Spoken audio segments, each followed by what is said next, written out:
Welcome to the Creative Leadership Network, where insight meets analysis and conversations spark transformation. I am IBK. Guys, listen up. There has been a lot trending on the news, right? Now let's get to the next subject. We're going to talk about the last freaking 20 years of the United States of America. So for all you, I would say 60s, maybe 70s, 80 babies, you have enough time on you where you've had good 20 years, right? I know people say, I'm 20 years old. I know. Well, we want to come with a little bit of history, y'all. Y'all just baby boomers at this. Y'all little beady, not baby boomers. I'm sorry. Y'all just the you come with a little wisdom, you know what I'm saying? But we're talking about the things we've witnessed, presidents that we've been through. You understand what I'm saying? Events that we witnessed. Like we got to see the era where there was not this technology. Now it is this technology. You guys were born into technology. You understand that? So let's look at a few things and then I'm going to close this segment out. I'm going to close this episode out. Let's look at a few things and then I'm going to close this episode out. America over the last 20 years. What's really been going on? What's going on? What's changed over the last 20 years? Religion, politics, all this stuff, school district, all this stuff. What has changed, guys? I want you to sit down and do an exercise, right? So when you get a chance, just sit down and do an exercise. When you don't have, nothing to do and you're just relaxing, get you a cup of tea or maybe your favorite coffee. I don't know. Maybe your Coca-Cola, I don't know. And just on one of those good little days, it could be a little misty, rainy, whatever you like your day to be, a little sunny or whatever, and really sit down and think about what has transpired over the last 20 years. Like what has happened? What are all these events? Because I guarantee you, when you think about it, you understand what I'm saying? Not in a negative way, but when you think about it and you process it, it has definitely had an effect on your life, on your family, on the way that you perceive things than you perceived them back then. You understand what I'm saying? So let's talk a little bit about it. Over the last 20 years, let's talk about political polarization, structural and systemic roots, right? Party realignment and ideological sorting. Over the last 20 years, both major parties have become more ideological homogeneous, right? Democrats have moved more consistently toward progressive liberal positions and Republicans toward conservative right positions. In other words, greater and greater divide. This has reduced the overlap that historically allowed compromise. So you can see that today, right? Like listen, it's not just with Trump. It's with it's with everything today. Even if you put another Republican up in there, it is so divided that Democrats will still have a problem. Even if you put a Democrat up in there, it is so divided that Republicans will still have a problem. Like they'll find a problem. Have you ever seen people like that? Like they'll just go, I'm gonna find a problem, even if there's not a problem. I'm gonna find a problem. I'm gonna find out why I don't like you, even if there's no reason not to like you. You understand what I'm saying? So it has really been divided, not just in politics, but amongst people in general, amongst races within the United States of America, just a lot of stuff, right? Amongst churches, you have never seen more churches talking about each other like a dog than you have seen when you were growing up. Most churches was neighborhood churches. You'd be like, go down there and talk to Pastor Elder such and such. Most they did was a little bit of gossiping. His wife on pastor anniversary, she got the hog, the pool pitch, the other pastors and stuff be talking. But it wouldn't be like such what it is today. Like people be on social media. This pastor ain't about nothing. This crook ain't about nothing. These people ain't about nothing. Like it's a great divide, right? Even in religions, you see the different religion oratorial groups, right? And it is really off the chains. It's always been this divide. Don't get me wrong. But not in such a way where there's great hate and great slander. You understand what I'm saying? Most of it was just a little bitty gossip. Sister Terry, did y'all see her? That skirt was about 3 inches up her knees. Honey, Pastor Deacon, no. And he cheating with such and such. But that anniversary was off the chains. All them presents, all them gifts, and then all the pastors competing at different anniversaries. Y'all remember that? Y'all remember that growing up, right? So the pastors and pastors' wives would be like, y'all remember such and such in their family? Woo, they had it going on. Oh, you should have seen. They were decked out. They came in the car and the ribbon and the bow, and then such and such. So it was all those little things like that, but not such a way to where there was just full blown hatred and slander and using social media for even such a time as this for that type of behavior. So the churches are more divided than ever now, right? Media fragmentation and echo chambers. 20 years ago, most Americans got news from mainstream newspapers, television, and radio. I say that a lot because I grew up that way, right? We had CBS, NBC, CNN. You had your Dallas Morning News or whatever city you were staying in, New York Times or whatever, right? We stay in a totally different world today. In a totally different world. We have social media, partisan cable networks, algorithm-driven feeds, simply for extreme views. It has totally changed, you guys, right? People increasingly live in information silos, consuming news that reinforces pre-existing beliefs, right? And I say this all the time. I said, remember when Van Jones made that comment? And they tried to make it like he said something so negative, which he did not. He was making a point. And you know how we are when we're making a point. We use real life examples. So he had his thing, and he was talking. He was like, if you looking at your phone and you looking at TikTok or you looking at Facebook or whatever, and it's constantly got Gaza babies, Gaza babies, Gaza baby, Gaza babies, and then you see Diddy. He was like, that stuff is targeted. Now, I understood fully what this man was saying. What was so negative that he said? But yet, that's what I said. It goes back to it. People will take anything that you say, even though you didn't say anything bad, you're telling the truth, and they will use it against you. Because what he was basically saying is that this information is so targeted that come at you when there's all other kind of information out there. Guys, y'all know that this is not just about an algorithm.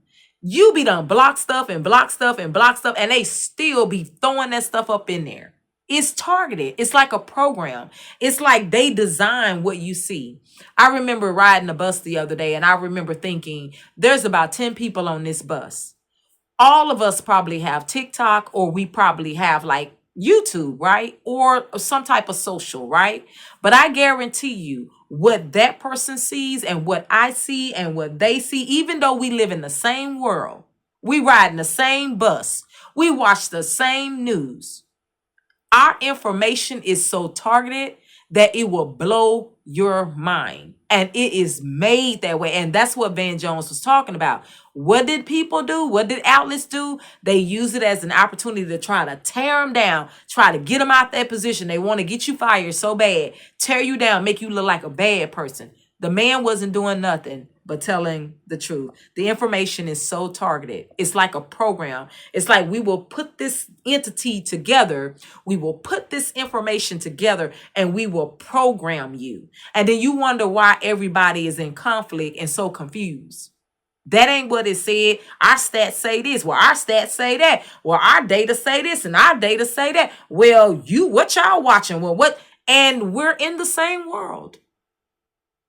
Living down the street from each other in the same world, watching the same stuff, but they cookie cutter program what you see, what someone else sees, and in and of that causes division and conflict. Let me give you an example. I'll give Charlie Kirk as a perfect example.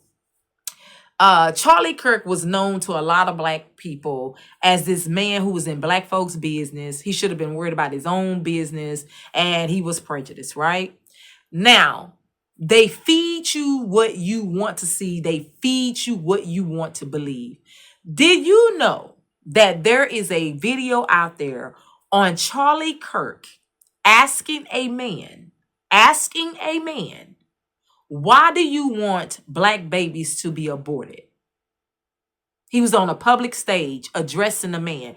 He said, because for the simple fact, we all know that the majority of babies that are aborted are black babies. And he was like, this needs to stop.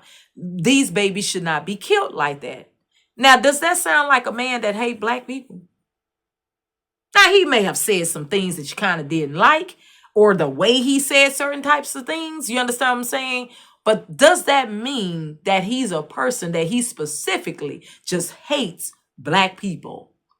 You understand what I'm saying? They feed you. They say, okay, he got a little hole here. He got a little hole there. So we're going to feed that to those people who like to feed off a race. And then we're going to feed the other programming to these people who like to think that way. And then we're going to feed the other. And so then by the time you getting together, you got these blacks saying these blacks are stupid and they not aware. And then you got these blacks are saying, well, y'all the ones wrong. And it's a conflict, right?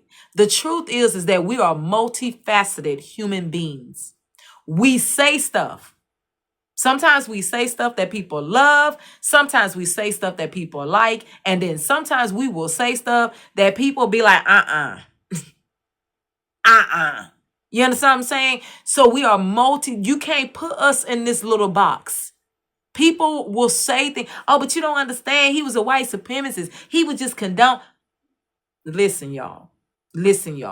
Did y'all ever see any of his other videos where he was talking about the black family and young black men need their fathers and how this music is just tearing their families apart?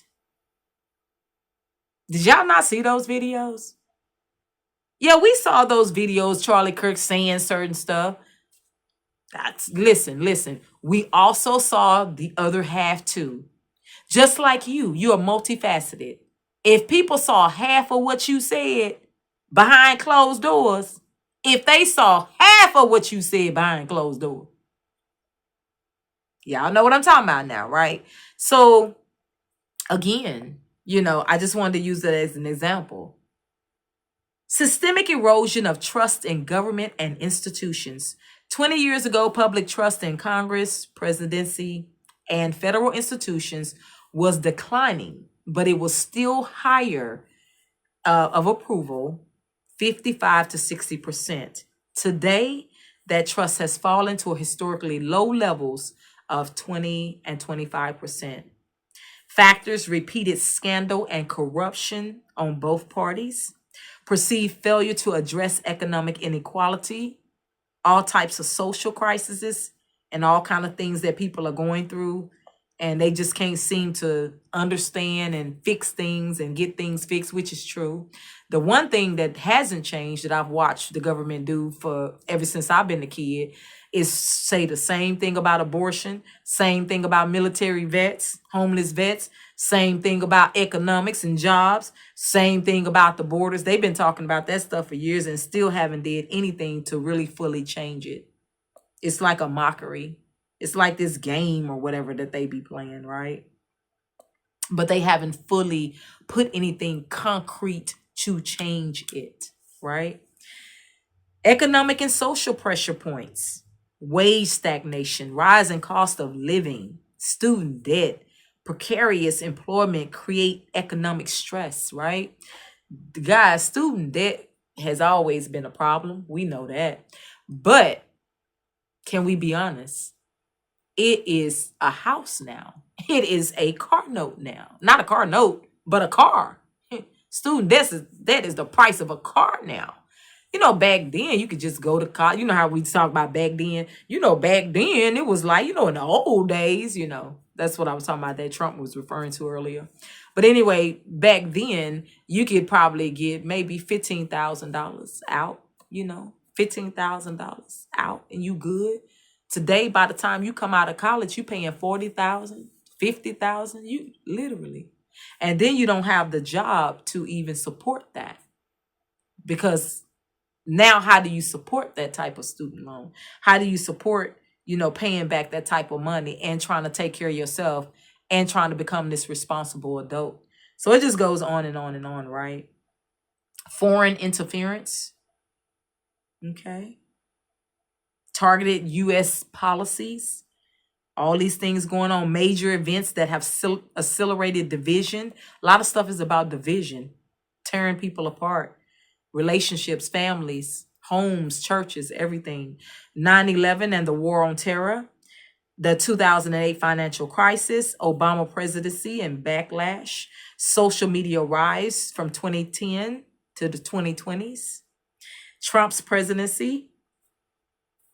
Everybody say just blame Trump, he the problem. They do that with every president though. It's like a ritual with them presidents. Throw them in there, parade them, give them about a good 2 months. Let's beat them up. Ah! Pandemic and 2020 election, disputes, polarized public health, governance, and trust in science. Today, y'all, it's just a bunch of social discord, government dysfunction, information chaos, and leadership vacuum, polarization, guys. It's a lot going on. And in the midst of all of that, you always have some positive things out there, right? So don't ever think that there are not positive things out there. There is. You just need to go find them, gravitate toward them, so that way you balance out life for you. There's always some positive stuff going on in the midst of a whole bunch of negative stuff. You know it and I know it. It's just that the negative tends to outweigh. It's very heavy, but there's always some good out there. Go find it. You be blessed. I just wanted to give an outline of just how things have changed, you know, on these mental and spiritual levels, and even with technology, because about, I would say 20, 30 years ago, we didn't have all this stuff. You understand what I'm saying? I remember back in the day in the 90s, was that the 90s? Yeah, we had pagers, y'all. They called them beepers. And as a matter of fact, I worked for a company called Arch Wireless. We would do doctors' pagers. You understand what I'm saying? So back then they had these beepers. We would sell accounts to them in a bulk because they would be at hospitals and nurses. They needed their beepers. So if their beepers went off, right? But now we got these cell phones. We can record on them. We can do shows on them. People can make money. We can make money on them. Like everything just changed, right? But at the same time, it has brought a lot of false information too, because now any and everybody can get up there and just spew out what they want to spew out, do what they want to do, just sell misinformation at a rate that goes faster than lightning and come back around the world. So with that, there has been some positive and negative changes over the last 20 years. But the one thing of the negative change is that it has caused a lot of warfare, and that warfare is still going on today. There's always been spiritual warfare. There's always been a battle between the seeds, the good seed, bad seed. But at the end of the day, I will say this. There's always some type of positive out there. You just have to go find it. I hope you enjoyed today's episode. Meet me next week. And we're going to do this thing all over again. And we're going to talk about some good stuff that is happening in mainstream media. But we're going to break it down so that we educate ourselves, so that we elevate ourselves and inspire ourselves to be better, do better, become better, and have better. I'm IBK, and I'm signing off. You guys have a blessed one. Hi there. I'm IBK with TCLN Network. So this show is a news educational commentary show. I love to inspire and to educate. So I inform, inspire, educate. Educate to elevate so that we go from situations to solutions. I would love for you to support Cash App, PayPal.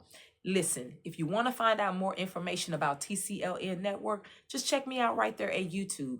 Also, you can check out my platform at www.thecreativeleadershipnetwork.com. Again, that's www.thecreativeleadershipnetwork.com.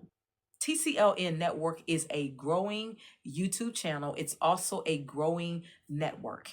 It is not just about commentary and news. It's about making sure that we stay informed so that we make better decisions with the information that we have, whether it's voting, whether it's raising children, whether it's insight into our political arena. And that's what it's about. So I take the chaos that's out there in that world and I turn it into clarity right here on TCLN Network. I invite you to join me to subscribe right there on YouTube. I also invite you, if you are locally right here in Austin, Texas, to watch publicly every Wednesday at 6:30 p.m. on Austin Public Television. You guys have a blessed one, okay? Thank you for tuning into TCLN Network, Austin Public. TCLN Network is independently produced by IBK Media Productions. To support TCLN Network financially, visit paypal.me/TCLN Network, also TCLN Channel Podcast. To learn more about TCLN Network, visit thecreativeleadershipnetwork.com and follow on all socials TikTok, YouTube, and Instagram at IBK Media Works.